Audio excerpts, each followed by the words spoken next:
যে দেশের মানুষ লুঙ্গি পরে হাতে রাইফেল নিতে পারে। এই জাতি স্বাধীন যেমন হয়েছে তেমনি তার স্বাধীনতা রক্ষা করতেও জানে। ভয়ঙ্কর রক্ত পিপাসু এক ফ্যাসিস্টকে বাংলাদেশ থেকে তাড়িয়ে দিয়েছে।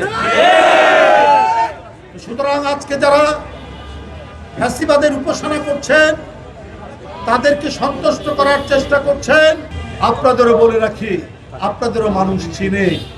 আপনারা ৭১কে ছোট করবেন, আন্ডার এস্টিমেট করবেন, সেইটা হবে না। ৭১-এর পথ ধরেই ৯০, ৭১-এর পথ ধরেই জুলাই। কারণ সেই চেতনা আছে যে এই দেশের মানুষ লুঙ্গি পরে হাতে রাইফেল নিতে পারে। এদেশের মানুষ স্ট্যান্ড গান নিয়ে নদীর সাঁতরে শত্রুর শিবিরে হানা দিতে পারে।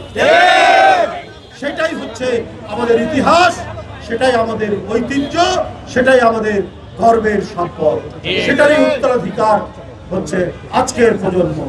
বন্ধুরা আমার, তারাই জুলাই তৈরি করেছে।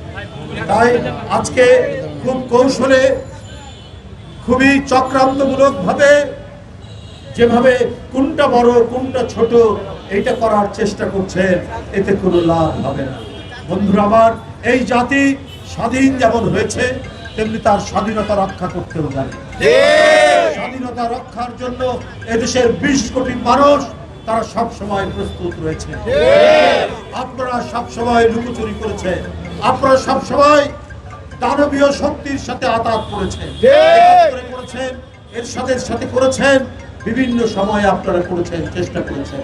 আর যখন এদেশের জনগণ লড়াই করছে ১৭ বছর, বিএনপি সেই লড়াইয়ের তার প্রধান সেনাপতি দেশনেত্রী বেগম খালেদা জিয়া এবং তার সুযোগ্য পুত্র আজকের প্রধানমন্ত্রী জনাব তারেক রহমানের নেতৃত্বে ঘাটে ঘাটে বন্দরে আপনার র্যাব এবং শেখ হাসিনার পেটুয়া পুলিশ বাহিনীর সেই তাণ্ডবের মুখেও তারা প্রতিরোধ করেছে।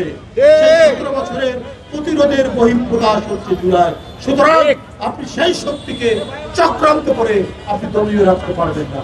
আমরা ৭১-এর সন্তান, আমরা ৯০-এর সন্তান, আমরা জুলাইয়ের সন্তান। সেই রক্ত শোণিত ধারায় আজকে অধিকারের যতদিন অধিকার বঞ্চিত হবে দেশের জনগণ, ৭১-ই আমাদেরকে প্রেরণা যোগাবে এবং আমাদেরকে আবার প্রতিরোধ করতে এগিয়ে যাবে।